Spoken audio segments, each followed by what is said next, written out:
Doctor? Doctor. It's been a while. Yeah, Well, since we recorded. it has been.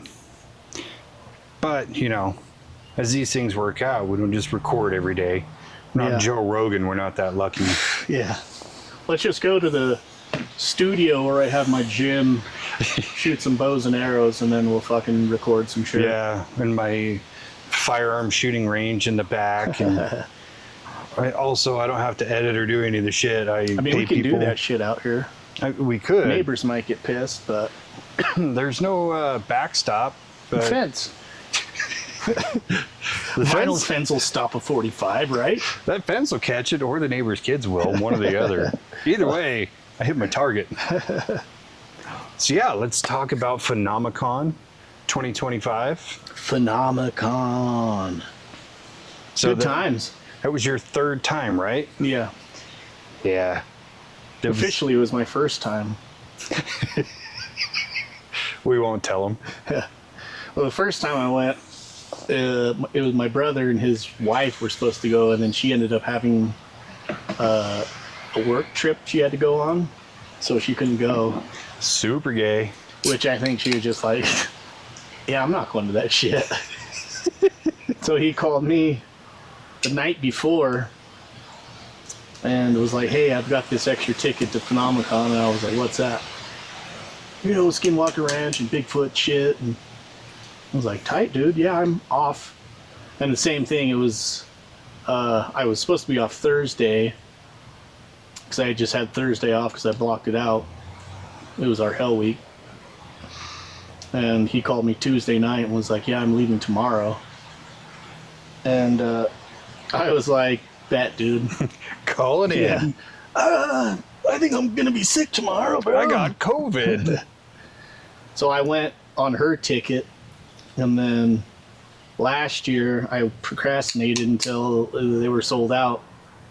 And so I just fucking snuck in there like old Sasquatch himself, dude. Well, I mean, it worked out. They didn't find you, and they still haven't found Sasquatch. True. They, It was pretty handy, though, for last year because they had the same color lanyards from the year before. And you still had one from the year before. yeah. So that And worked they weren't out. even checking. This No. year I saw somebody get fucking bounced, and I was like, dude, they're actually checking. Yeah, and they changed the color of the lanyards. Yeah. Which is smart on their behalf. Yeah. You know, because I would dare say quite a few people have gone to that without having paid for a ticket. Oh, I still saw people wearing the lanyards from the first year because they were a little bit different.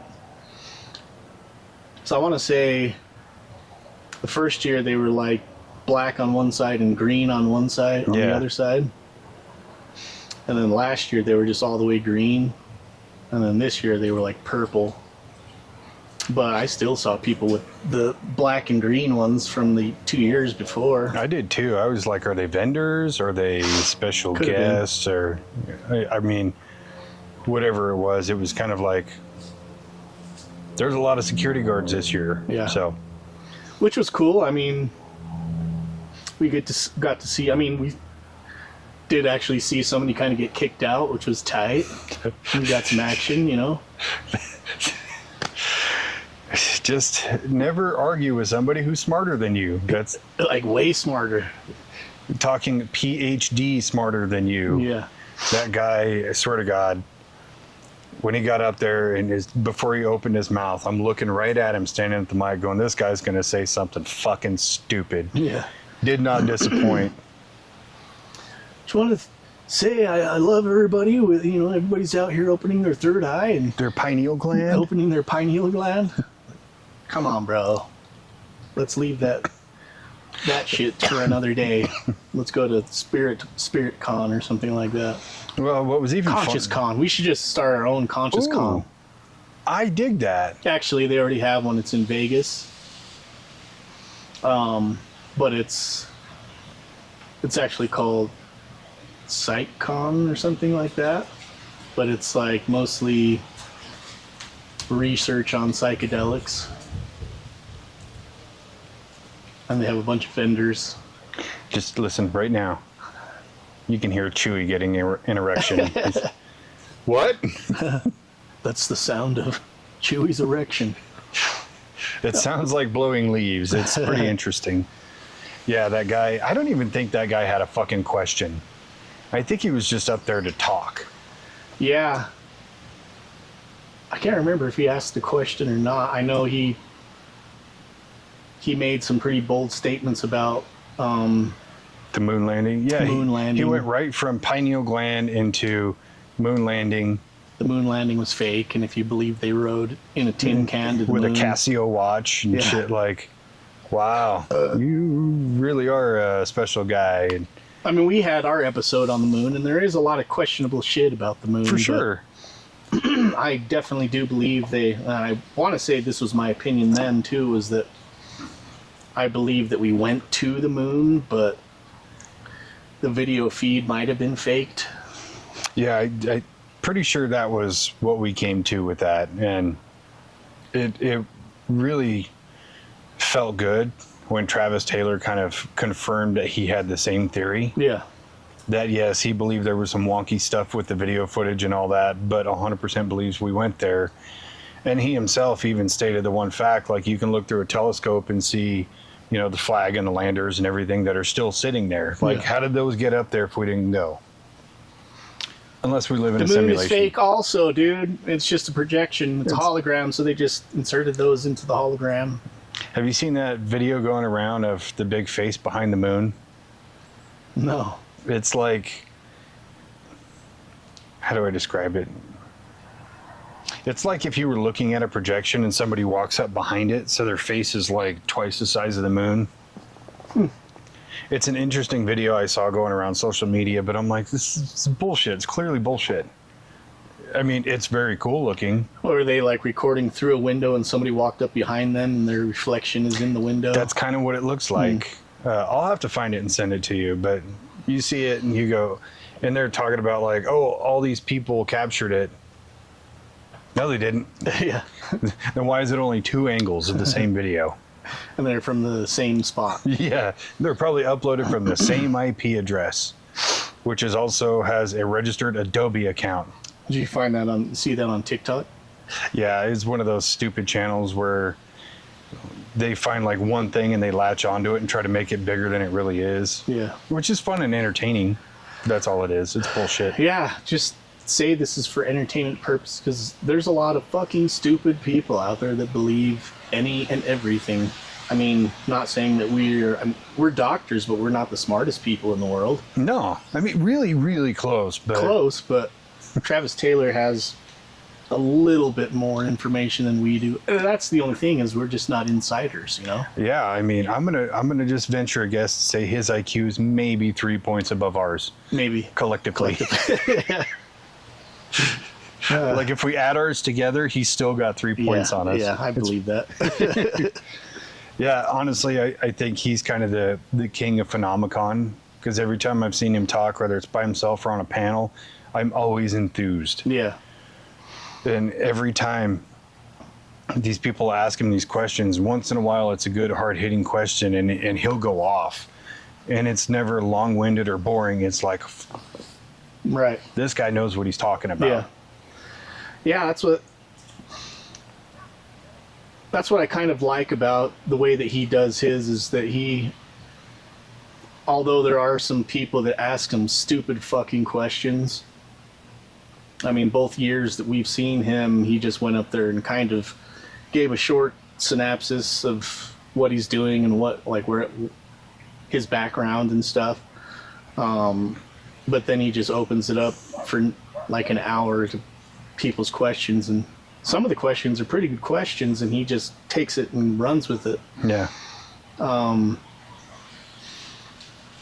As opposed to like Maria Mayer, who's the Bigfoot research lady, primatologist, who I watched her talk the first year, and that was the same exact presentation that she gave this year, which is, I mean, she really has no new evidence of finding Bigfoot or anything. Yeah, but I do like the show. Don't get me wrong, I love that show. I've watched every single season, every episode, but I found her panel was good. It was very entertaining, very informative, even though it was out of place for Phenomecon. Yeah. Because it's like, you know, these panels are 90 minutes, and there's probably only like 4 or 5 mentions of Bigfoot in the panel itself. So it doesn't fit with Phenomecon, but it's entertaining enough that you don't really care. Yeah. Yeah, and she, the year that I watched her, it seemed like she was more validating the type of research that she's trying to do with finding a large primate in North America and giving evidence of the way that the research is done with other primates, smaller primates and stuff. Like, for instance, in Madagascar, where she went and found the lemurs, but she talks about, like, it took her, they were trekking for like 2.5 weeks to try to find a place where they had seen these things, and then miles and miles of trudging through the forest and camping for weeks just to get a glimpse of this lemur that nobody had ever taken a picture of before. Yeah. So I think that's kind of her trying to give an example of how hard it could be to find something like that in a vast area. Yeah. And I'd kind of thought about, you know, let's say I had unlimited funding and access to whatever I wanted, how I would find him. And being reasonable, you're talking tens of millions of dollars in equipment and manpower and everything else that you would need, because you would need to do like FLIR runs over the big open vastness of, you know, North America, Canada, that sort of thing, or even going through Appalachia. Just the amount of tech and people you would need and all the footage you would have to comb through, it would be devastating to try to figure that out. Yeah. So let alone, you know, 2 people and a camera crew trying to find evidence is hard enough. Yeah, I don't know. Yeah. Have you ever watched the show? Yeah, I have. So this last season, that's what I was thinking too. Their budget must be crazy, because this last season they got these seismometer little monitors that they plant into the ground, and it can detect an animal walking through a certain area, and they can tell whether it's something on 4 legs or something on 2 legs. And they set these things like every 100 yards or something like that for, I think it was 18 miles across. Holy shit. This huge, because they have this theory that they're migrating from one spot to another between summer and winter. They come down lower when it's winter and go up higher south or north when it gets warmer. And this one area is kind of a choke point where they have to go through, where it's still wilderness in Washington. And there's like all these sightings of Bigfoot or Sasquatch in that area. And so they have this like 18-mile long grid of these seismic detectors. Multiple like FLIR trail cams and shit like that, and infrared trail cams. And then they have a system that if something detects movement, it'll start recording and then like send out a drone. So it like detects movement and then sends out a drone to go film what it's looking at. So I just like, all of that equipment's got to be fucking super expensive, even just to rent if that's what they're doing. Yeah, I mean, it's funny because I was looking up how to build one of those very rudimentary seismic devices, but the version I was looking at was more like it'll have an LED light to see if it's moving or not. That's not counting any kind of wireless connectivity or even daisy chaining them together or whatever. Like, the most basic version you can build is going to cost you around $20 or $30. So taking that amount of them and multiply it by the lowest amount is still a shitload of money. Yeah. And then those trail cams are not cheap. No. You know, you're talking minimum $300-400, and that's for the most basic model. Yeah. Versus if they have flare capabilities or high-tech IR, which most of them are IR, but the upgraded better versions, you know, they're at $1,500-2,000. That's a lot of fucking money. Yeah, I think they had even a system that was a live feed LiDAR 3D mapping. So they put them up in the trees and around their camp, so they could see anything that moved would set off, like start recording the camera, and then it would map everything out in 3D. That's awesome. It's a pretty cool system, but I can't imagine how much that shit costs. Yeah, even if you got it on loan. Yeah. Or if you paid specialists to come out and have them set it up and do all the work. Yeah. Like Skinwalker Ranch does. Like a lot of the equipment and stuff belongs to the people they bring onto the ranch. I kind of wonder if they just do that, like, hey, we have this problem. We think that you might have some equipment that might help. We're not going to pay you, but you're going to be on TV. I'm sure they pay them probably what their regular rate is, like the drilling crew that's out there. Yeah. You know, they get paid. Well, the company gets a contract and then they pay their employees hourly. Yeah. But I'm sure the network probably kicks something down to them too, in some way or another. Yeah.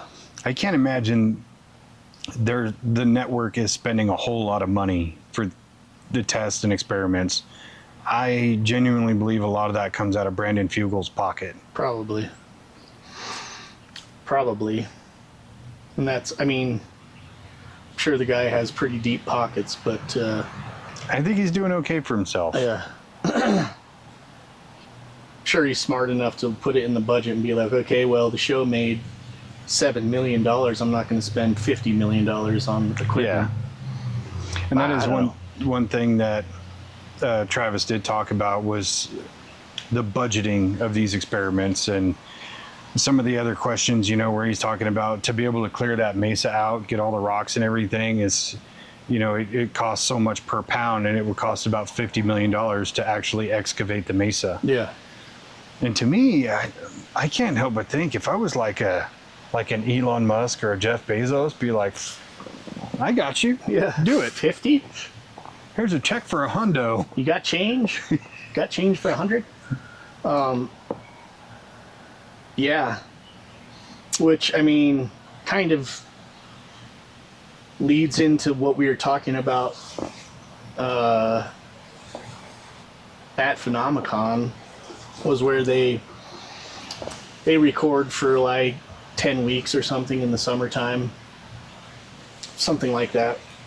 8 I think or 10 it was weeks. 14. Oh, yeah. Because it was like 7 weeks before Phenomecon and 7 after. Yeah. So 14 weeks out of 50 weeks, 52 weeks out of the year, they're recording their show. So, I mean, with the other 36 weeks, what is it, 36 weeks? 38 weeks? 25. I can't math right now. Yeah. Travis, you're going to have to let us know what the answer is. Our math skills are not up to par. That's where he's got those 3 points on us. But give us free reins to the ranch, and we're going to go out there. We're going to do not physical experiments, but spiritual experiments. Because what if the thing that's on the ranch reacts more to a conscious type experiment instead of like throwing rockets at it? You know, I used to talk so much shit on the rockets, but in hindsight, I really do understand it. Yeah. Because of the module that's in the rocket is feeding them data. Mm-hmm. So it makes perfect sense. And sometimes, like he said, it's to try to agitate it in a way, try to get a response out of it by shooting a rocket at it. It makes perfect sense to me. Yeah. Now, did they go a little too far with it? For sure. But I do think that the kind of realm of things like consciousness and mysticism and different aspects of like religion and everything need to play more of a factor into that. Like we were talking about, what they're doing on the show is very scientific in nature. It is very like cause and effect based. But even Travis Taylor says just because you can't measure it doesn't mean it's not evidence. Mm-hmm.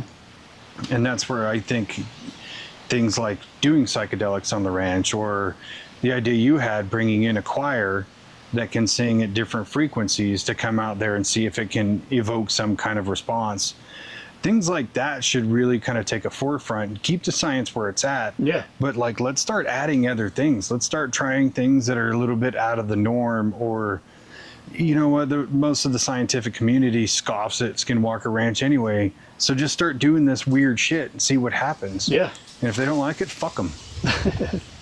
Well, that's what, like, if you look at the history going past, I mean, back before like Bigelow and shit like that, it seemed like most of the history before that was more of a spiritual belief around the ranch. You've got the Native American stories and the Shermans that lived there that had experiences that were more paranormal that they thought. So why not? And it would be, I mean, you could do a show for a small budget to do these types of investigations. So you're not using heavy equipment, you're just using basic cameras, recorders, a couple of people. And if you're doing it in the off season of the TV show that shoots during the summertime, you've got, most of these things tend to be done in dark. Yeah. In the dark. So, I mean, if it gets dark around 6, 7 o'clock in the evening, you've got so much time to record a lot of shit. Oh, yeah. In a short amount of time. And you wouldn't have to deal with, timelines of logistics like getting the drill out there at a certain time and different drones and shit like that. You just have a small crew running these kind of rudimentary experiments, but have a different aim. Instead of just finding the physical evidence, finding, at least searching through the spiritual side of it. I think that I'd watch it. I think I would too. I mean, we're already obsessed with Skinwalker Ranch. Yeah. So, and we also delve into all these topics, consciousness and remote viewing, astral projection, life after death, all that. And they're all tied together. So why not start applying those types of things into that? And I know he talked about, we've used remote viewers and things like that. But I think that there's other aspects of that are being overlooked, because let's say you get a remote viewer out there, but everybody else doesn't believe in remote viewing.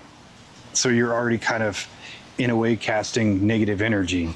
And maybe that remote viewer can't really get their job done because of that lack of belief. Versus you get people out there who are running the show who have belief and faith in that sort of thing, that you're almost empowering that, like you're being a battery for them in a way.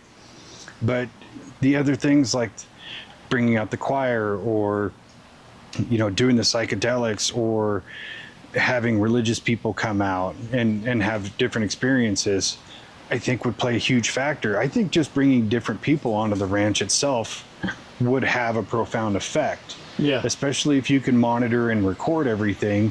Let's have them have the blood pressure thing on their wrist and be able to actually have measurements of what they're feeling and what they're going through, and then them explain what they're feeling and going through. It's quantifiable data. It's just not hard-hitting evidence. Yeah. Kind of ties into what Jay Stratton was saying. So Jay Stratton was there. Jay Stratton was head of ATIP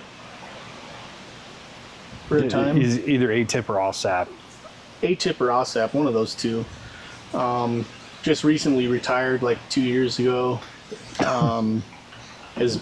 led the task force in researching UFOs for the government for many years. So he kind of has an inside view of a lot of shit that the general population doesn't even have any clue about, for the most part. But what he was saying was, I mean, he went to the ranch when Bigelow still owned it, and had quite a few experiences of his own. He talked about a few of them. It's not my place to say it because he's writing a book about it, so if you want to know about that, I guess you can buy his book. So, I'm selling his book for him. Free plug. You're welcome, Uncle Jay. But like his thoughts about it was that the ranch gives people what they need to see. Yeah. And that was just like, oh shit, I mean, if you have the same people there, they've already been shown the stuff that they've been shown. I mean, to go there and have an experience and then still trying to, poke the bear some more, I'm gonna get eaten pretty soon, Yeah. So yeah, the idea of bringing new people in could either trigger different responses. You might have different phenomenon, but I think that's something that you could measure also. Is like, okay, well, this person saw this person saw this person saw this. How do they connect? Mm-hmm. Or what is it that's making these different things manifest in the same location? Yeah, and measuring different people's experiences, because sometimes a fresh set of eyes is really what you need. Yeah. And sometimes multiple fresh sets of eyes is what you need. Because you think about it, if you took, let's say a Catholic priest over there, would they view it as a demonic thing? Or if you took somebody who is, let's say, Wiccan out there, and they view it as like, this is a nature thing, this is, the maternal and the paternal spirit, or whatever it is. I think getting more people with more varied backgrounds out there would bear a lot of fruit. And I'm just saying, we're volunteering as tribute. Brandon Fugel, if you ever happen to see this, just hit us up. We'll get you a pitch going. Yeah, I think we should take Fish out there. Huh, Fish? We should take Fishy out there. Let him explore. They did say they think there's a big cat roaming around. Dude, so one of the panels was supposed to be Eric Bard, who's the research analyst for Skinwalker Ranch. He does all the computer shit. He couldn't make it, so they had a biologist that they've been working with there on the ranch fill in for him, and he had a lot of different examples of weird biological shit that's going on there, which was kind of cool to see. Yeah, when we first walked in there and he was going and it wasn't Eric Bard. Who the fuck is this loser? No, I knew exactly who he was. I just felt like a little let down. I was like, God damn, Eric Bard did such a great panel last year that I was kind of like, I was really hoping he was going to be here and show some new stuff and whatever. But then after 5 minutes, I was like, okay, this is good. Yeah. This is the aspect of it that I am really not paying enough attention to as it is.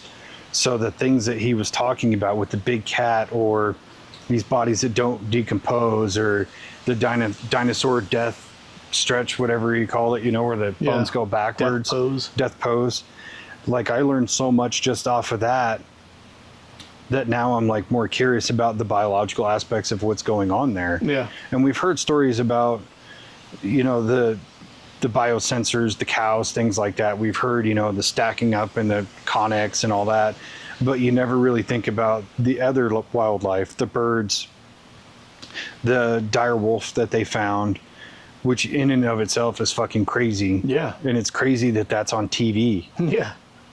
But seeing a lot of the other aspects of things these bodies don't decompose, and then you get them off the ranch and then they decompose and things like that was just so cool. Yeah. Yeah, it was a very welcome surprise to walk in and see that something different, but something equally as fascinating. I haven't seen this last season at all of Skinwalker Ranch yet. I'm one of those assholes that waits for fucking the whole season to come out so I can binge it, which apparently isn't the way you're supposed to do it. You should watch it within the first 48 hours or something like that for the views to count. Who was saying that? Dave Schrader. Oh, Dave Schrader was saying that if you like a show on TV, Bless you. if you like a show on TV, you should watch it within the first 48 hours of it when it comes out, because then it counts for the viewership on their viewer chart or whatever. But that's how most shows get canceled, is because they're not getting the viewership, because people just wait for it to come out all at once and binge watch it. That's why I think legacy media like that is going wayward, because they're predicating too much on instantaneous results. Yeah. But a lot of these networks and things like that are still working with the Nielsen program, you know, with the Nielsen boxes at home and shit. And they don't realize that the majority of people don't pay for 100 different streaming services. We don't pay for cable anymore. It's all too expensive. So it's hard to watch these shows sometimes. And that's where I think YouTube is kind of the platform of the future, where it doesn't matter if you drop a video right now and it only gets 100 views today, but by the end of a year, you've got 2 million views. They predicate theirs on that, not on what you get in that 48 hours. Like, you have this narrow window. And they also don't take into account that a lot of people work weird shifts. Yeah. You know, I'm sorry, I can't be home at 6 p.m. every night to watch a show. Right. That's just the way it is.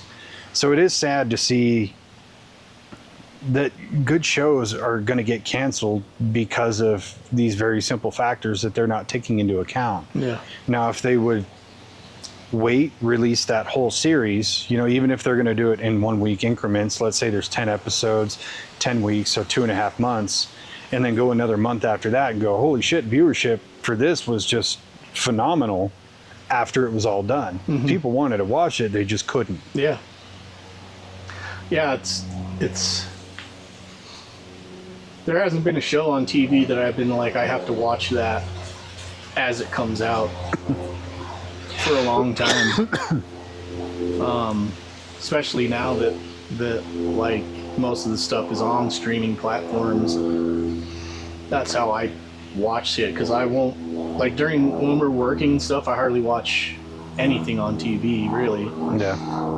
And then when I'm off, I'll like watch something for a few hours in a row, so like 3 or 4 episodes of something in one day. So it's like, yeah, I don't really have the time to do that every single day. So no, you really can't expect people to do that all the time.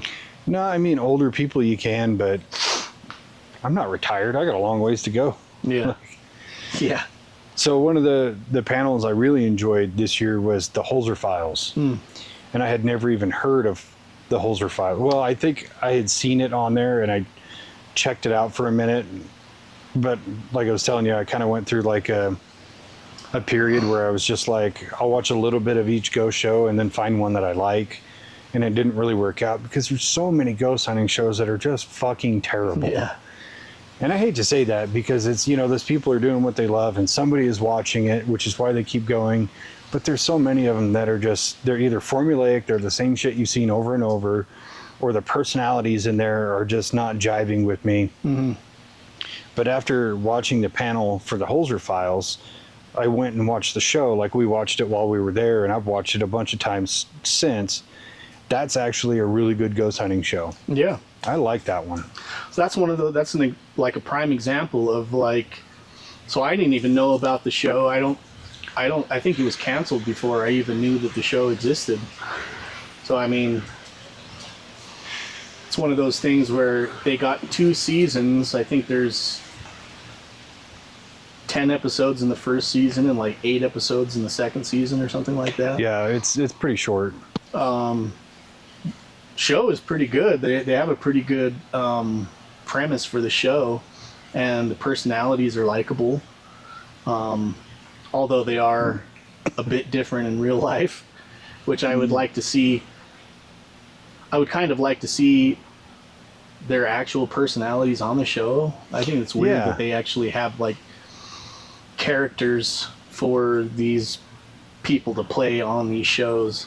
For sure, and I think Dave Schrader is like the biggest one I can think of, because you watch the show and he's always serious and he always has this like look on his face like he's focused and he's in the zone, and then you listen to him talk and he's like your cool uncle. Yeah, you know, he just makes jokes and he doesn't take himself too seriously. He seems just like a really cool dude. Yeah, and it's, you know, even like with what we do, where we don't go out of our way to make sure that we're still being ourselves, but we're just being ourselves. That was what we agreed to like begin with. right. But it's like, if you'd have put that in there, you'd add just another layer, you know, have that comedy in there. Yeah. It doesn't have to be serious and dire all the time. Right. And I think Cindy Kaza is kind of the same person that she is on the show. She's just in a more elevated sense of what she's doing. But I don't think she just has a whole different personality. But then the other guy, what's his name? Casey? I've watched the show fucking 10 times since I've been home. No. And I still... What is his name? Sorry, man. Jamie? No. What was that? Yeah, what was that? No need to apologize. Siri. Huh. Seriously? That was weird. Yeah. Did it say that you don't need to apologize? Yeah. I did say sorry, dude. Huh. That's right. Okay. That was weird because my hand was like this. So I'm touching my phone, but not the buttons. So, okay. I'll accept that. Ghost activity in my phone. Yeah. But yeah, even him, his personality is a little bit different from real life to the show, but he's also kind of like, he's kind of like the bitch of the show in a way. They make him go in all the dirty, dark places, and he's there by himself, and he gets scared and he acts scared. You know, it's not a facade that he's putting on. He's just also in a heightened sense of what's going on. Yeah, he's definitely the Aaron of the group. Yeah, that's what I was trying to think of. Aaron, you're getting locked in this barn today. This is a haunted butt plug. Sorry, Aaron. Aaron, stand up for yourself, man.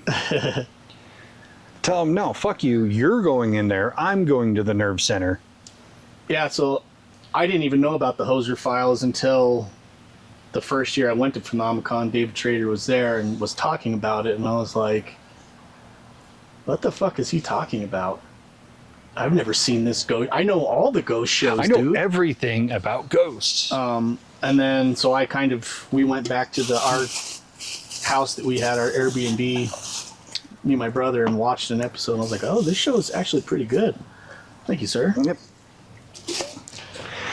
It's entertaining, and it really helps that Cindy is very nice to look at. Yeah. I appreciate that. Yeah. Well, like you said, Zach Bagans is pretty hot, I guess. If you're into douchebags. If you're into that kind of guy. Do you also find it funny he's not been at Phenomecon yet?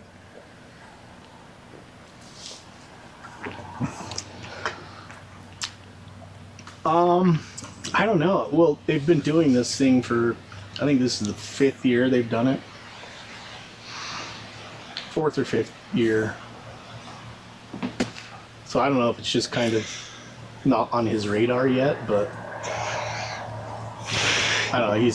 He's pretty Hollywood, so. I had a theory about it because in the 2 years we've gone, I've watched kind of in a small way how they tend to get bigger guests. You know what I mean? They don't do like, YouTube stars or anything like that. But each year they've gotten just a little bit better, a little bit more. I mean, they added Giorgio Tsoukalos to the panels this year, and that's a big get for people. And For sure. And you had more people from Ancient Aliens. You had William Henry, and all these guys where it's like the people that are coming on are more and more important people within those fields, but you still don't see people like Zach Bagans or Stephen Greer. You don't see the YouTube ghost hunting celebrities or people like that. And it got me thinking that there's a good chance that a lot of the guests that are on there, because these are all serious people, they're all, experts, they're all very well versed in what they do. They probably see some of these other people as grifters and are like, no. Yeah, and I'm sure they get paid for this, like coming to appear Oh, for sure. 3 days, but I would think that most of them are pretty not hurting for money for the most part. Well, it's not like they're just doing it strictly for a payday, but Zach Bagans also seems to be doing pretty well, so I don't know if you just, some of these people just think maybe it's below them or beneath them to go and do like a paranormal conference. I'm sure somebody like Zach Bagans and Stephen Greer probably do think it's beneath them. Yeah. But at the same time, I kind of feel like the people who run Phenomecon have the integrity to say we don't want these people. Yeah. Because they're doing this conference and it's a great thing and it's very entertaining and it's very informative and it's made for the fans and the people who are interested in these things. And those of us that are fans and are interested, we're not interested in the bullshitters. Yeah. We don't want to hear lies and stories and nonsense. Yeah. We want truth and facts. Yeah, that's one thing that I do appreciate about the Hosier Files being a paranormal show is, I mean, what's his name? Oh, we're going to have to look up his name and say what it is. But he kind of has that overreaction, but it seems genuine when he like freaks out if something happens, as opposed to like Ghost Hunters or like Twin Paranormal or some of these other shows that you see where they're just super animated about shit. Shane. Sorry, Shane. No need to apologize. You're a great part of the show. It's nothing personal. We just blank shit out sometimes. Yeah. I don't know if you've seen the last clip, but I can't remember people's names. But yeah, I mean, he kind of adds that, like David Schrader was talking about, you've got the psychic who is used to the shit, the paranormal investigator who's like a seasoned vet so he doesn't get rattled by shit, and then you have just the common guy that is pretty new to the field, and he's kind of like the viewer would be in that situation for the most part, which it's an interesting dynamic. And I really appreciate that aspect of it too, where no matter what aspect you look at paranormal investigation from, there's somebody you can relate to. Yeah. You have Dave, who's kind of the historian, the kind of like leader of the group, the seasoned vet, like you call him. Cindy is the medium. She just comes in and just does her part and that's it. And then, the John Everyman character that everybody can relate to. And it's the reactions he has are completely genuine and they're super relatable. Yeah. Because you put anybody in a situation where there's paranormal activity, they're going to act like that. I don't care how fucking tough they are, how cool they are, what they've been through. Unless it's a bunch of other paranormal shit, they're going to react that same way. Right. Shit, there's times that we've had experiences and the few times we've gone out and you kind of like have that fight or flight reflex of like, oh shit, what is that? Yeah. I think we just control it better. Yeah. Because we have this purpose of this is why we're here. Yeah. And we get that like rush of adrenaline, but for the most part, I start laughing like, did that really happen? What was that? Yeah. And so I kind of giggle. I'm sure something like fucking bit me or scratched me or something like that, I might have a different reaction, but Yeah, you get that heart palpitation. You're like, hold on. Yeah. I got to see what that was. Hold on, this tickles, dude. Keep doing it. Let's see, what other panel did we watch while we were there? The Ancient Aliens panel. So we watched William Henry, which was, I mean, he was the second guy that we watched, and it was kind of hard because it just kind of was boring. Not so much boring, it was interesting, but I was just having a hard time. Like, Kara was, like, doing this the whole time. So I almost had to hold her head up and... You're embarrassing me in front of William Henry. He's looking right at us. There's 400 people here, and he's zeroing in on you. No, there was a few people that were fucking nodding I was off. nodding on that one. And like you said, it was interesting, but I think what he was talking about was kind of outside of my wheelhouse. So it was hard for me to stay connected. And then there were some things that he was talking about where in my mind, I'm going, that's a stretch, or that requires some mental gymnastics to put that together. Yeah. And I'm not trying to discredit him. He's very knowledgeable. He's a very intelligent guy. But I think I was just having trouble relating. Yeah. And maybe that's just our ignorance to what he's talking about. Agreed. Not saying he's wrong. No, yeah. I mean, he was talking about something super specific that it seemed like it needed a lot of backstory to it. And if you're not caught up on a lot of this stuff that he's already talking about, then you might be lost. And I was able to follow a lot of what he was talking about, but he was moving so fast through the information to get to the point of the story that it was just like, wait, what was that? What was that? So I am kind of glad that you bought that The thumb drive? the thumb drive recording, so I'd like to go back and try to re-listen to his talk so I can try to better understand what he's talking about. Yeah, and that was definitely a deciding factor in buying it, was because I know there was things that I was missing, and even at times where it felt like he's grabbing this thread and he's grabbing this thread, fucking bringing them together, tie them real quick so they stay together, and it could have just been me and my attention span at the moment. Yeah. But there is a lot of things that he was talking about that I have very little knowledge of, like basically anything that had to do with Egypt, I would kind of get lost on. Because Egypt has such a long history, we've only been taught this much. Yeah. And you only come across this much so often. And it seems like the parts that we have been taught about are fucking lies. lies.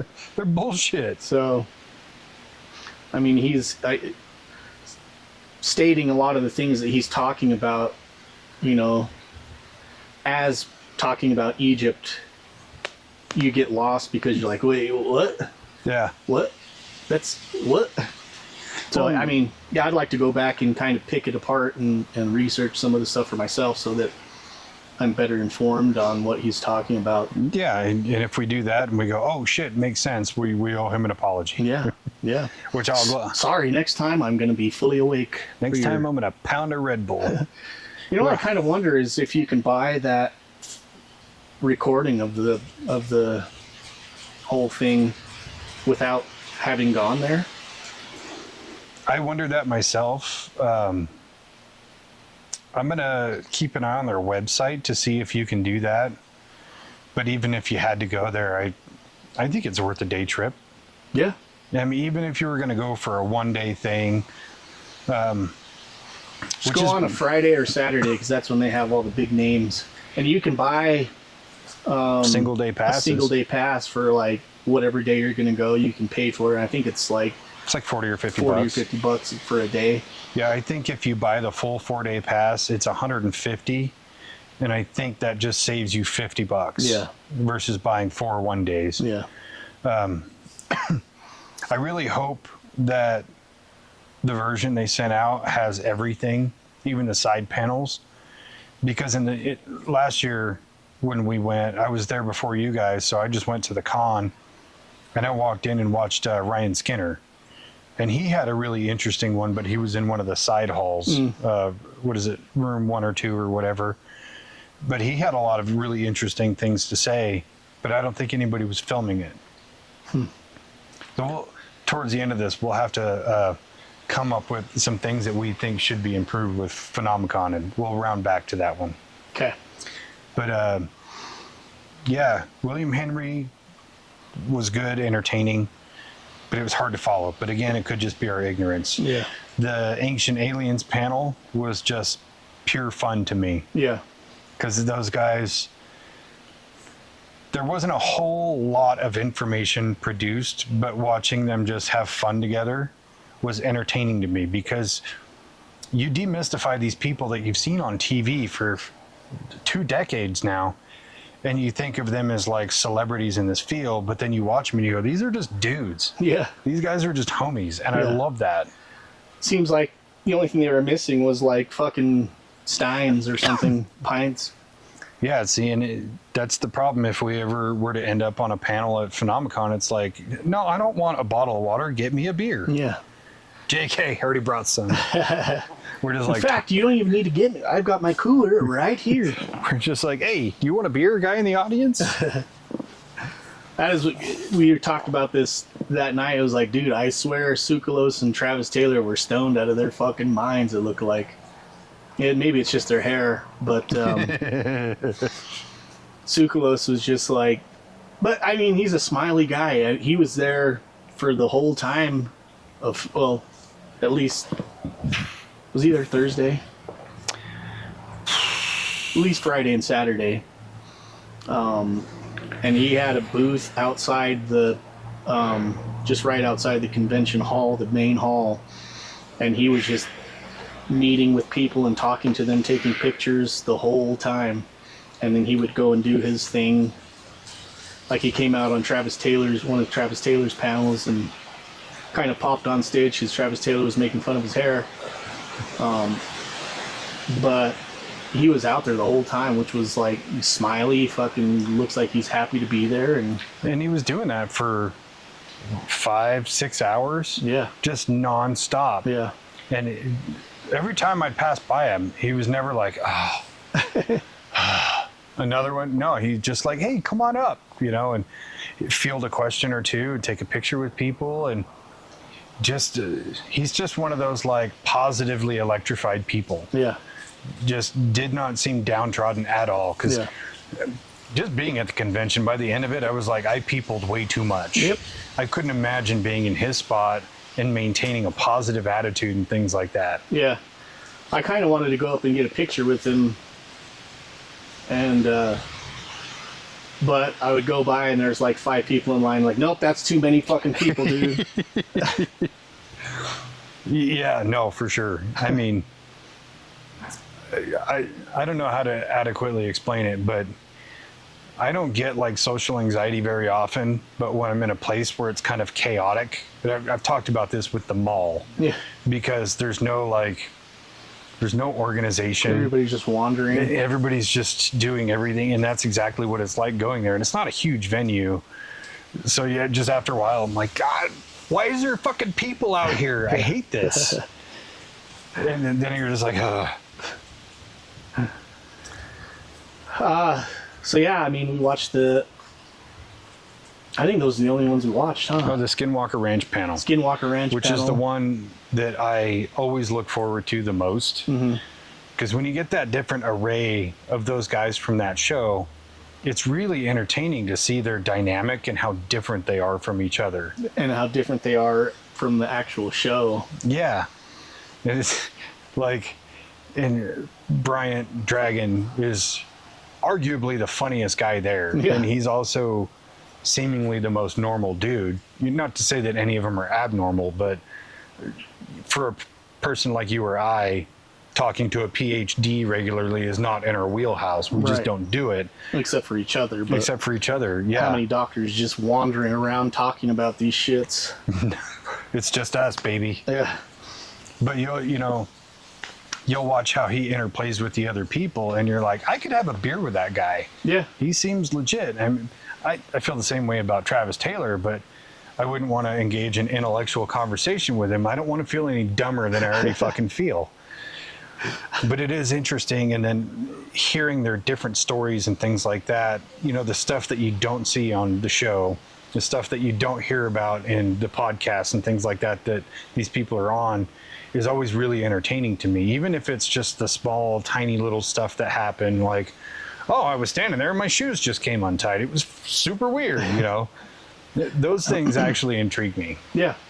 Because, you know, with the ranch, you have all these different points of interest. Yes, you have the bubble, triangle, sphere, egg, whatever it is being called today. And then you have the paranormal aspect. Then you have the biological aspect. You have the direwolf thing. You have technology manipulations happening. What's going on in the mesa? Archaeological shit. Archaeological, UAPs, so on and so forth. Like, there's so many different points of interest that there's never enough information. Yeah. So even the little things matter, because it's all part of the same painting. Yeah, it's always, that's the biggest draw for me to that panel, is just watching them interact with each other in a real setting, and to see the different aspects of their personalities, which can, you know, they all kind of went through and talked about their most memorable experience they've had on the ranch, and some of them had on the ranch. Some of them had some really intriguing things, and then some of them were kind of funny stories, and then some of them were more serious. Like, I wasn't expecting Caleb to get so emotional when he was giving his, which was like, oh wow, this guy's a actual, not a robot. What'd they call him, a giant ginger Sasquatch? Yeah, the ginger Sasquatch. 'Cause he looks like a big fucking dude. Yeah, he's got to be like 6'2", 6'3", easy 260, dude. Fucking brick shithouse, dude. Like, if we have to take him, you're gonna have to go for the legs, and I'll jump on his shoulders. 10-4. And there's still space for another person in the middle. We're gonna need a third doctor. Maybe Andrew I was about to say, on where's the Andrew? hilltop. Andrew's like, I got it. Impact. Yeah, that was a fun panel. Even last year when they did, when Travis was running late for his panel, and you had Thomas and Dragon and Eric come out and just shooting shit for like 15, 20 minutes of that And panel. just make fun of Travis Taylor. Yeah, just talking shit on Travis is just like, it's endearing, you know, like I said, because it demystifies these people as TV celebrities and just puts them in the stratosphere of being a normal ass person. Yeah. And we, you know, in our society today, we have a weird relationship with celebrities, to where we tend to think that they're above us, or they're unique or special or whatever. And it's not to say they're not. It's just we put them on this weird pedestal. Yeah. So to be able to just break that down and go, this is a guy in a field that I'm interested in, and he seems like a cool guy. Okay, I can keep watching. Yeah.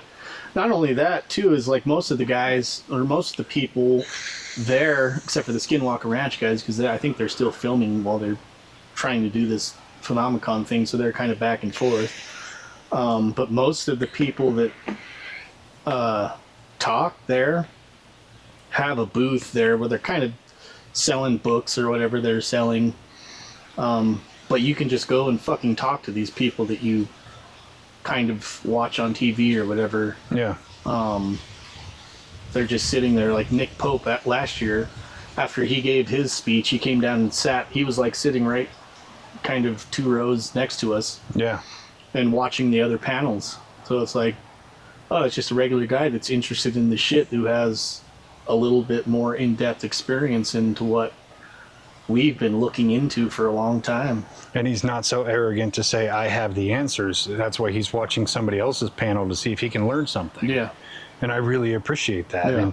And you know, the little booths, you know, where these people have, that you can go up and talk to them and buy their book or their headshot or whatever, those are great.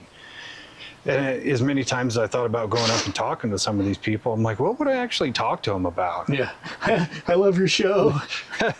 Anyways, how much is this book? Well, I mean, I don't really want to buy any of this stuff, but I just wanted to say hi. I don't know if you know, you've seen my podcast, but it's called the Dave-inci Code. It's right here on my back. Look. This is actually one of the guys on the show.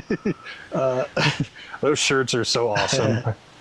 I actually kind of regret not wearing mine. Like, fuck it, it's wrinkly. I don't care. Mine was wrinkly too, but I just stretched it out when I put it on, so the wrinkles stretched out. So yeah. So the Phenomecon was super cool. A blast in general.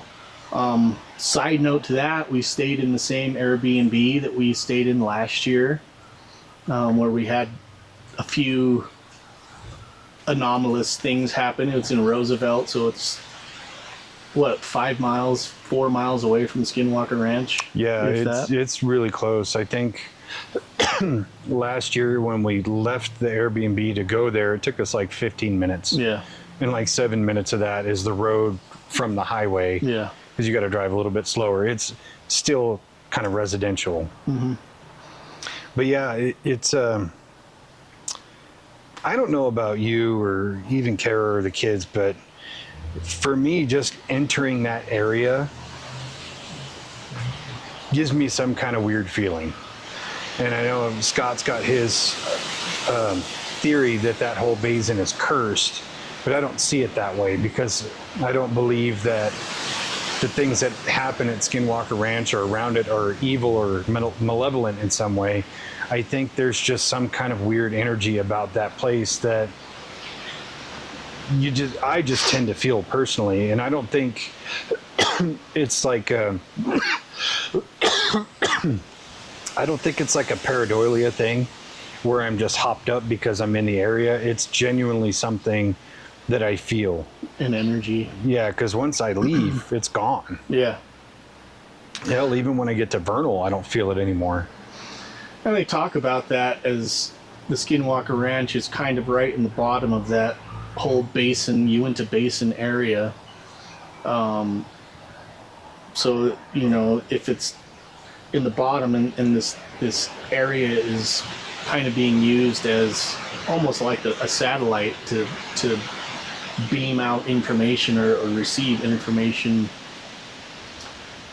could that energy just be pooling down into one spot in the, you know, right on the mesa where Skinwalker Ranch is located? Maybe, I don't know. That actually gives me a great question, and I'm going to say it on here, and I'm going to post it, and so hopefully maybe it'll get back to the Skinwalker Ranch guys. But I happen to wonder if during the time of Phenomecon, where you have this extra 1,500 to 2,000 people in the area that aren't normally there, does the ranch have more excitement? Is there more phenomena happening because there are more people nearby? Not only people there, but people that have that mindset of connecting, or the mindset of belief. That pineal gland? Yeah, their pineal glands are super open. Just like a fucking... Anyways. So if anybody, you know, sees this and knows any of the Skinwalker Ranch guys, send it to them. I really need an answer. Tag them. Just tag them. You know what? I will do that. Yeah. Yeah, that's an interesting question. Like I said, I believe they're still recording stuff during Phenomecon happening, or it would make sense that they were, because a lot of the producers and filming crew are there in the audience. Yeah. Kind of watching the Skinwalker Ranch panels and shit. Well, they call them out and stuff. Yeah, which is great. Like, give those guys credit. They're literally the backbone of the show. Yeah. But I do like it that they take a break from the filming to go do Phenomecon, because both last year and this year, you get a little bit of a nugget of what's going on the ranch currently. Yeah. Where they'll tell you this little story of something that just recently happened that you're going to see it here at Phenomecon before it's on TV, if it's ever on TV. Yeah. Or if somebody asks a certain question about certain things that they have answers to, but it's in one of the episodes, they'll say stay tuned. Yeah. Because that's something they've already addressed and they kind of have an answer for on the show, possibly. Which is cool. It gets people excited for the show. It does. I mean, it got me excited to finish season 6. because there were some questions that were asked that were in season 6, and I just haven't seen them yet. Yeah. Anyway, the Airbnb.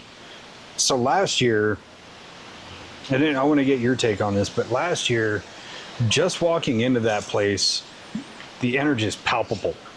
Like you just walked in and it was like a, and all the time that we spent there, it was always kind of like a glance over your shoulder kind of feeling, or, you know, you would have these little anomalous things happen.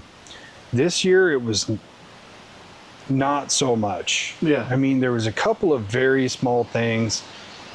Personally, I didn't experience much, and I haven't admittedly gone through all the footage of everything we recorded. We didn't really record a whole lot, but I think that's just something that kind of escaped in the moment, you know.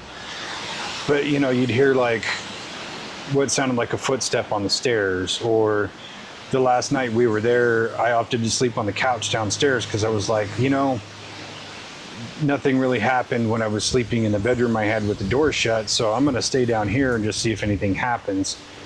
And I got up in the middle of the night, and I remember it was 2:45 on the nose, and I got up and I grabbed something to drink, and as I passed the kitchen to go back to the living room, as soon as I passed that doorway to go downstairs, there was a puck light at the bottom of the stairs that went off. And I was like, okay, that's weird. Everybody else is asleep. That was about it. Yeah, I noticed that energy was a lot more, not as heavy as last year, but I don't know if that's just because it, like last year it was a new place. You know, you're sleeping in this house that you're not familiar with, and so you have creaks and knocks and shit. It's an old house. I think it was built in the 30s or something like that. And so you're just unfamiliar with you're sleeping in a new place. This year, going back to it, I mean, you're a little more familiar with the space.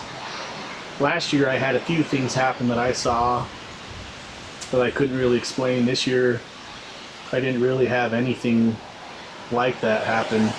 Yeah, and I tend to think, for one, it was almost like a reunion thing. Like if there's spirits there, they go, "Oh, I know these fucking people. Yeah. I don't have to try to spook them out or whatever." And then I also kind of wonder if maybe somebody did some kind of energy clearing, like a smudging or whatever, that maybe kind of washed it down. I don't know. There's a myriad of different things. And we didn't really get around to doing like a full investigation, but what little bit we did, we were able to kind of see that some of the anomalies were just predicated on the house being old or exposed wiring or whatever it is. So I also tend to think that my expectations were too high.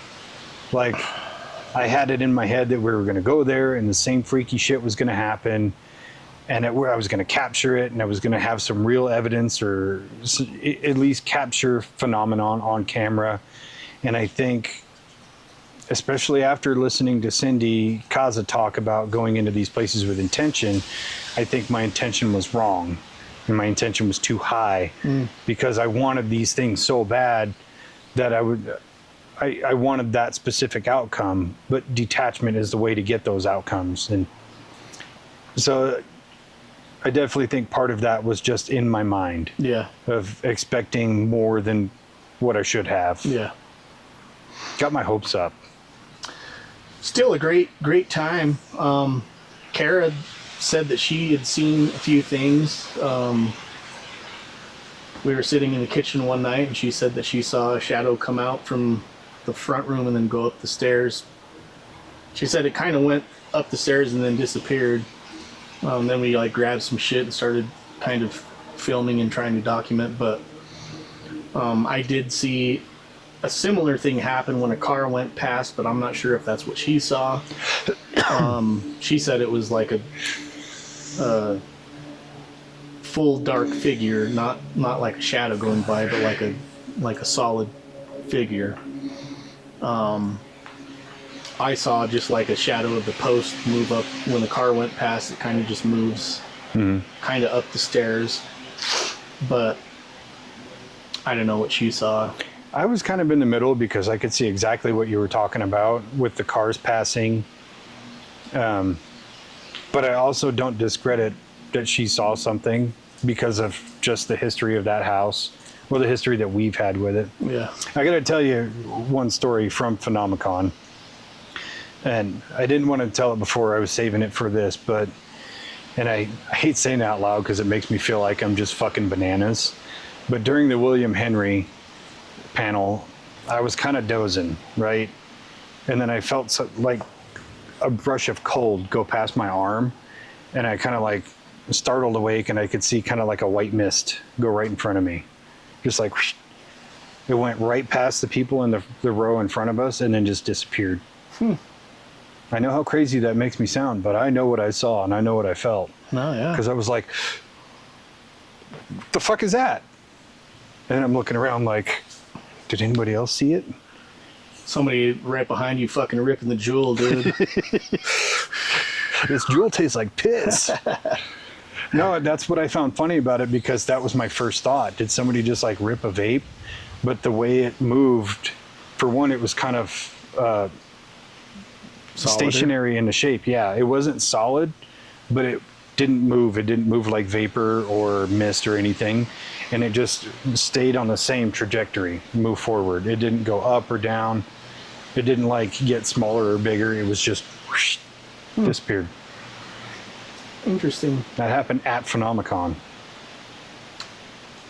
I mean, you got a large pool of that type of energy. That is one thing I really enjoy, and I know we make jokes about it, but the energy of the people that's there is pretty electric. Yeah. And I really enjoy it. And, you know, we make jokes about like the elderly crowd that, you know, somebody comes up on stage, they get up and they clap and they're cheering and doing their thing. And it's funny in the moment, but in hindsight, you're like, God, that's awesome. Yeah, that's going to be us in like 10 years. Except the getting up part. I'm not. Yeah, I love your program.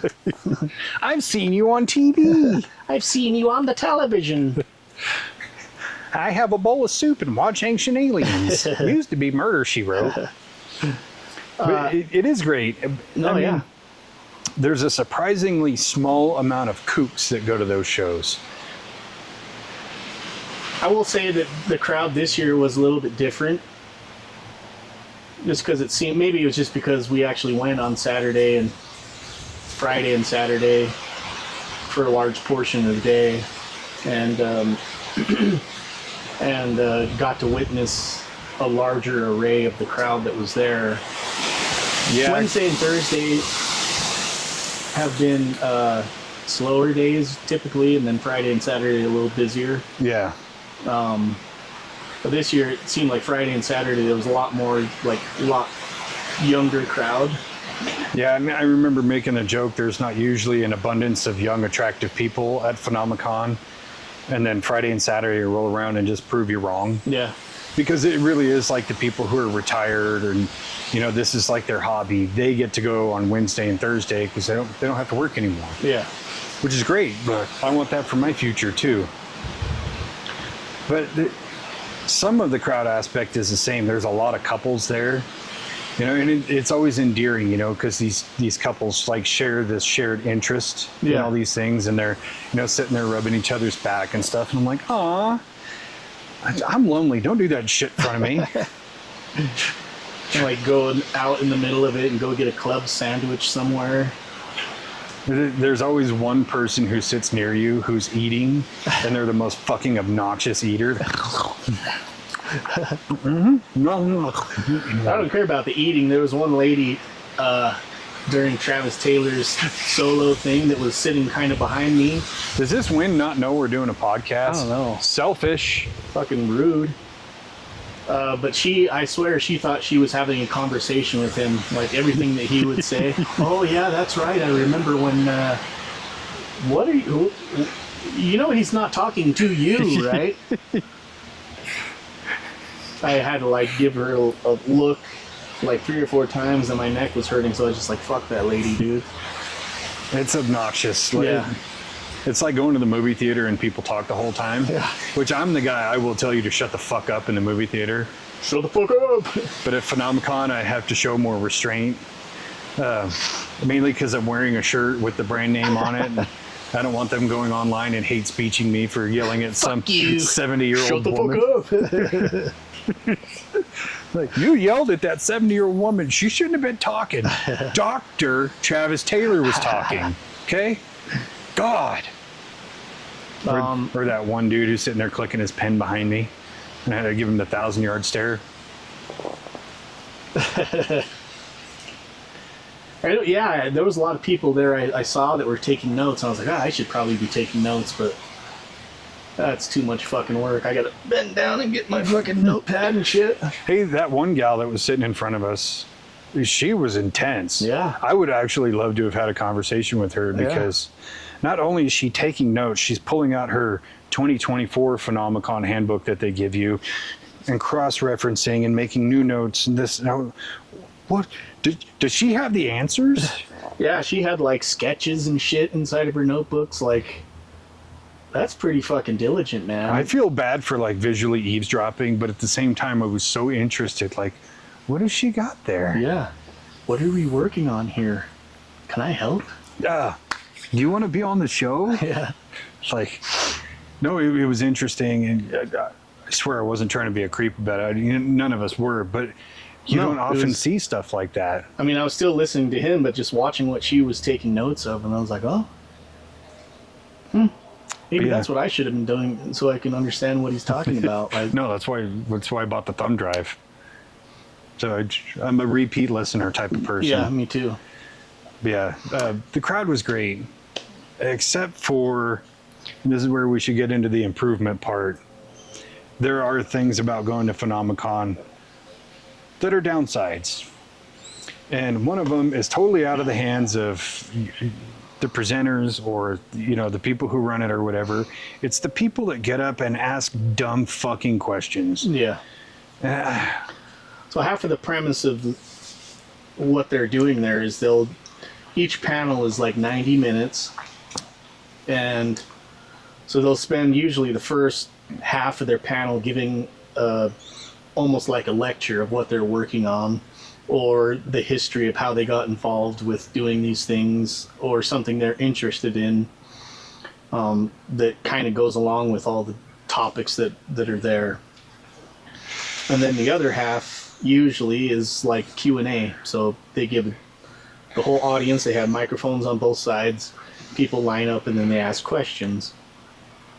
But yeah, and then when they do that, they say, okay, let's keep these questions. There's a lot of people here that want to ask questions. Keep your questions to questions and make them direct. Short and to the point. And they even announce that before the fucking Q&A starts, usually. And they have to say it a few times during. Yeah, and then what does the first person do? Hi, my name is so-and-so. I do such and such at wherever I'm fucking from. Nobody fucking cares. I've been looking at ancient aliens for 30 years, blah, blah, blah. Like, dude, what the fuck is your question? And then they end up asking some asinine question like, do you want to see some pictures on my phone? No. Yes or no? Do you want to see these pictures on my phone? I can't believe you're not just inviting me up on the stage right now. Yeah. You know how fucking important I am? Should I be on the next episode or the one after that? Because yes or no. But yeah, it's very frustrating as an audience member to sit through these fucking idiots that ask the stupidest fucking questions. Or like the questions that get asked that have already been answered. Yeah. Or like, is there anything new with the direwolves? Like, did you not see the biologist presentation? Did you not hear them just talk about it like 2 minutes ago? Or the one fucking guy, the pineal gland guy, with the whole, I don't believe we went to space in a tin can with a Casio watch. Like, not even 10 minutes ago, Travis Taylor talked about how his dad was a master tool maker on the Apollo project that put people on the moon. Yeah. Do you really think he doesn't believe we landed on the moon? Wow. Yeah, to get up there, not even ask a question, and just make a statement about a fucking conspiracy theory to a double PhD fucking physicist that works on these things for a living. Like, are you stupid? I hope you love the taste of shoes because you just put your fucking foot in your mouth. Yeah. So, yeah, I think it was funny that everybody was kind of against him. The whole crowd just turned on him. Yeah, and it was funny too. The next day, I had seen, I think it's Northern Utah Paranormal on TikTok. They had posted a clip of Phenomecon, and I commented on it because it's cool to like join that community together, and outside of just Phenomecon. And they were like, "Did you see the guy who got kicked out?" And we kind of made some comments back and forth, but they were outside. And after they kicked him out, the guy was trying to talk to him about conspiracy theories and how the COVID vaccine is made out of cow pus and shit like that. And I'm like... So I had to look that up. Like, I was like, what is this? I never even heard about that. And apparently the rumor or conspiracy started because some of the first vaccines they ever made were... it was something in cow blood that they were looking at as an enzyme to fight bacteria, but that was like from 50 years ago or something like that. Had nothing to do with any of the COVID shots. Even though I think that the COVID shots were bullshit anyways, but that has nothing to do with it. I might have to edit that part out so we don't get this episode fucking blacklisted. Just fucking beep out the words that I'm saying. Just beep out COVID. Yeah. Yeah, super interesting.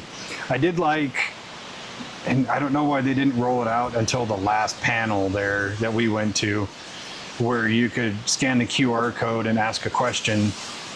That was, to me, the way to go, because you remove all the "hi, my name is blah blah blah blah blah blah blah." It's just, you only have a limited characters. It's like Twitter. Yeah. You can only put so many words in there.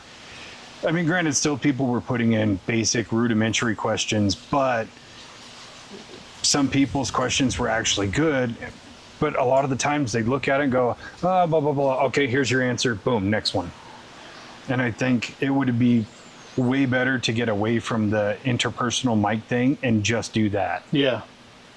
But I also I would like to see them do that beforehand. You know how you have like half an hour between panels? Mm-hmm. Like put that up for that half an hour, and then all the questions are pre-posed. Put it on like a tablet so the guys at the panel can go, no. Okay, here's a good question. Yeah. Let's cut out the fat. Yeah. We want to hear good, interesting shit, not, what do you think about cow blood? Or do like a live feed, like almost like a Twitch stream, where if you do want to make comments, you can just comment as it's fucking scrolling, and then they can kind of look at that as it's going through and be like, hey chat, what's going on? Yeah. Almost like a live stream. See, I think that'd be cool. I just think the interpersonal microphone thing, it's just no longer conducive. Excuse me. As much as Phenomecon has grown, and as many people go there, and you'll see people line up as soon as the panel starts, and they got to stand there for an hour and maybe get their question in. Right. And like there's that one guy, he was always sitting next to the mic, and he would ask a question every single panel, sometimes twice, and his questions were not good. No, yeah, I mean, he's an old guy. He was chewing gum the whole time. Every single time he got up to the microphone, he was chewing on something. Yeah. And he would talk as slow as the fucking... You talk slower than me, dude. He talks slower than the DMV person in Zootopia.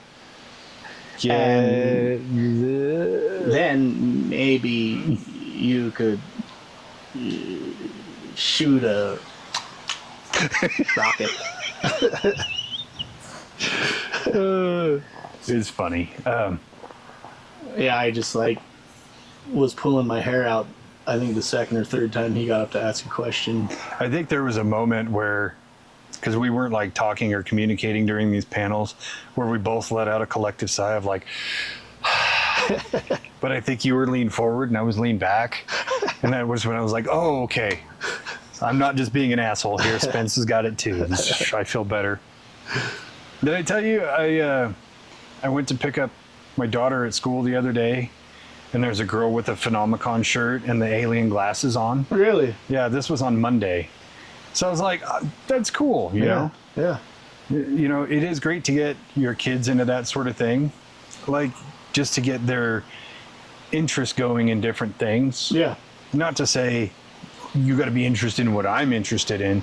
It's just like, hey, there's a whole universe of questions. Open up your mind. Open your pineal gland. That's why, I took so I got 2 tickets. One was for me and then for my wife. I think Friday we were going to go all day. Kara only wanted to go to one panel, Cindy Cause's panel, kind of later in the day. So I asked Izzy, she's 17, who was with us, and I was like, dude, you should come with us to these other ones in the morning.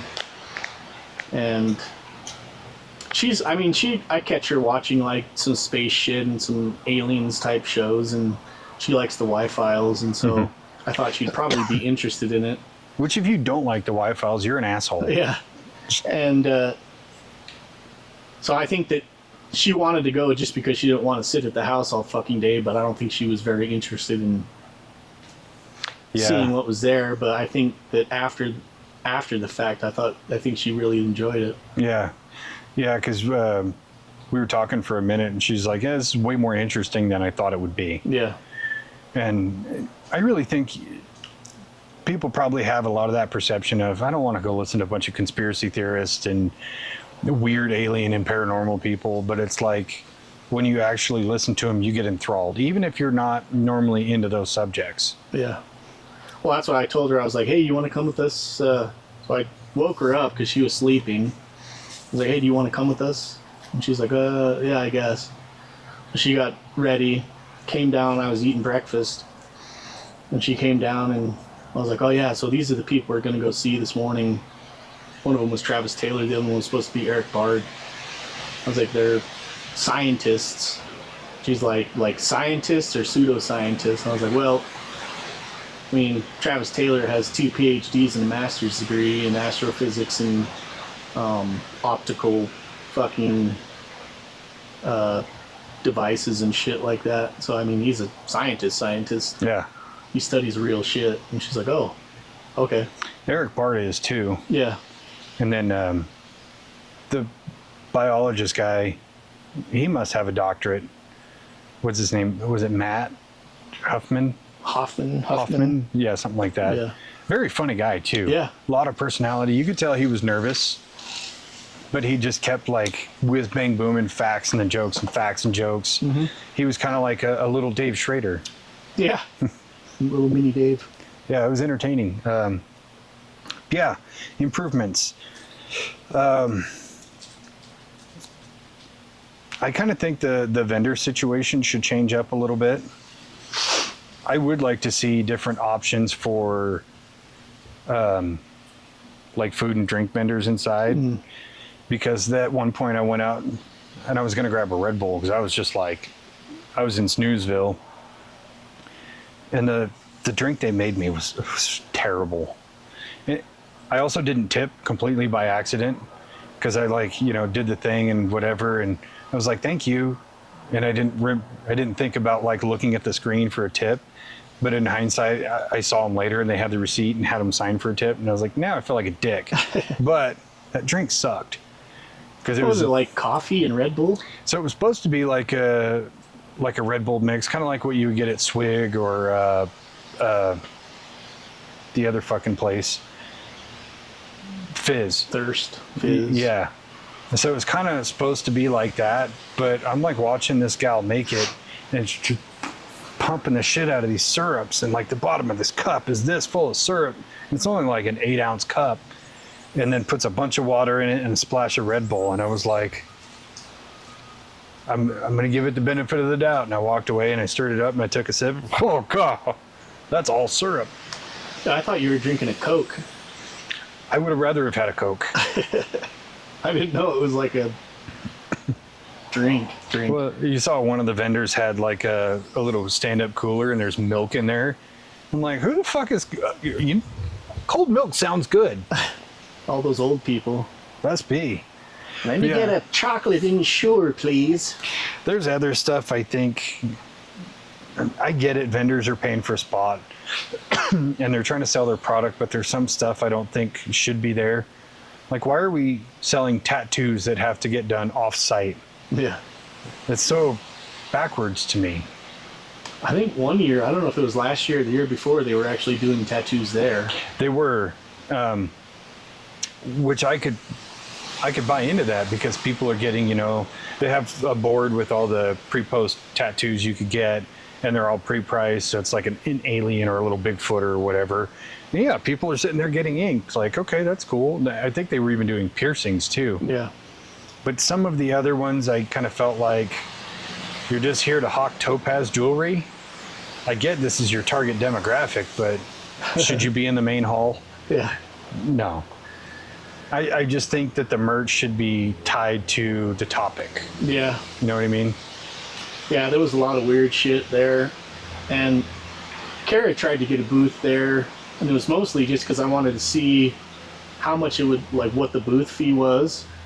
Because if it was like, sometimes the booth fee will be cheaper than actually buying a ticket to the thing. I was like, get a booth, and we can just go to Phenomecon, make some money, a little bit of money, I don't know, and then fucking get in for free.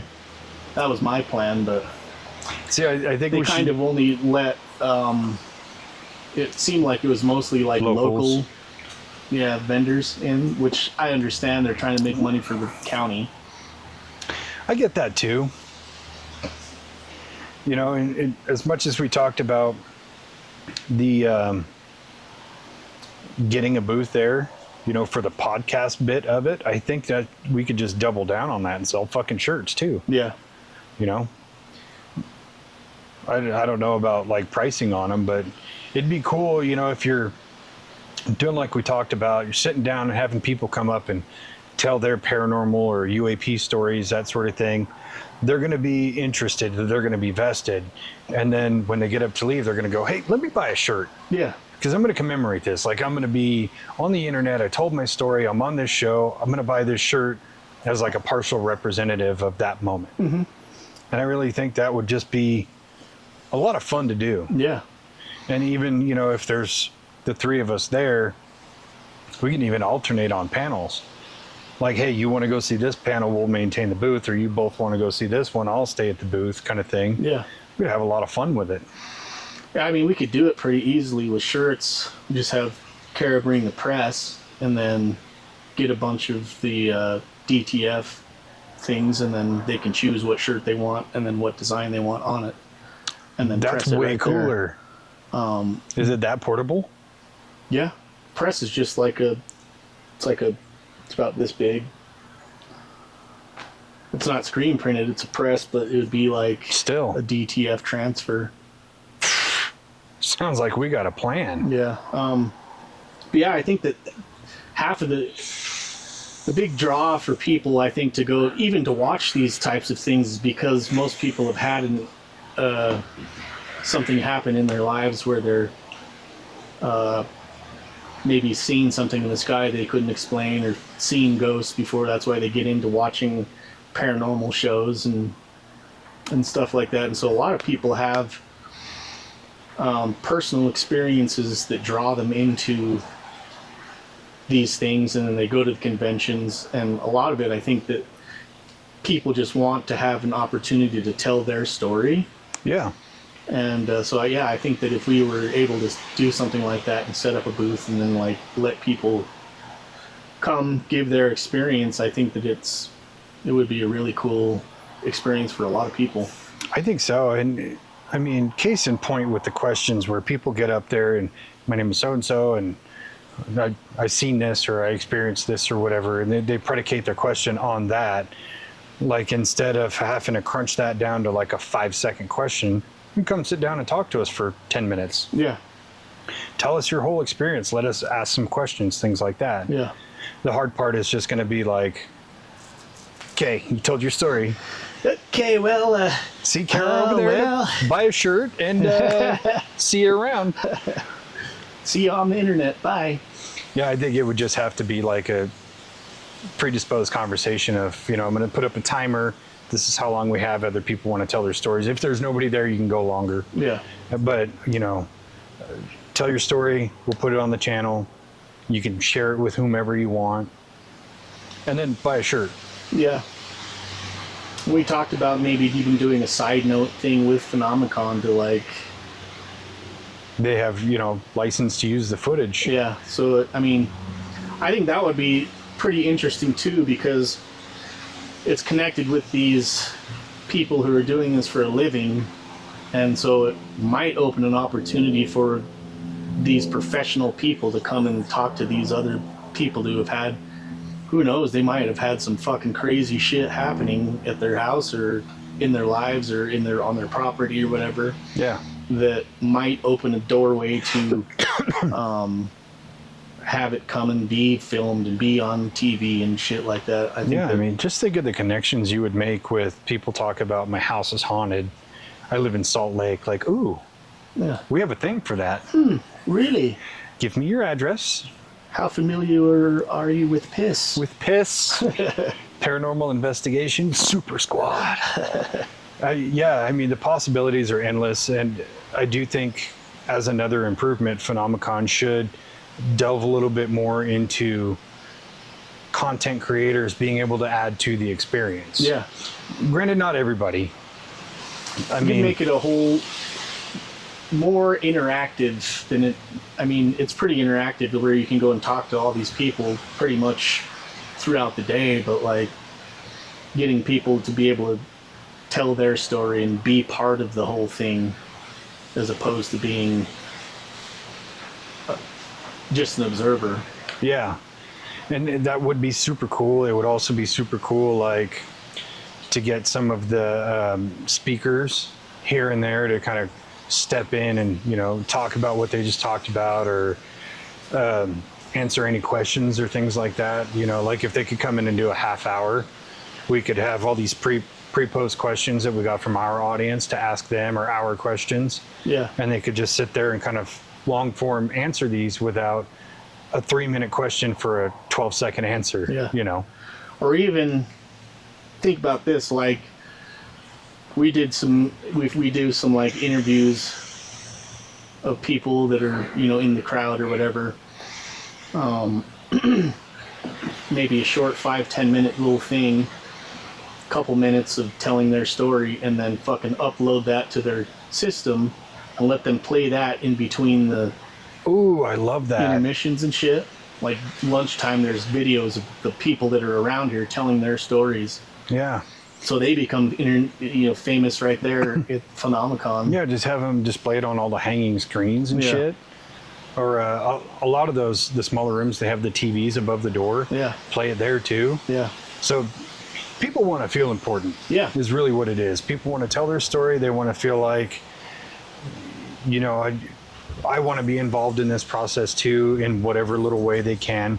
Some want to be more involved than they deserve to be, but everybody's got a story to tell. Yeah. Everybody is their own unique individual person. Give them a format for that. Mm-hmm. This is great. I think we just need to jot this down and put it all into a packet to propose to those guys. Yeah. We could be like the official Phenomecon media team. Phenomecon Recon. Ooh. Fucking nail it, Doctor. Doctor. I dig it. I think that's solved. Phenomecon Recon. Hundo P. There was something else I was going to bring up about Phenomecon, and I can't remember what it was. Anyway. Did you prefer this year to last year? I enjoyed both. I mean, yeah, I just, both times I had a great time. Same. It's hard to beat the first time. I mean, especially because I think last year we hit almost every panel and then just skipped Saturday. Yeah.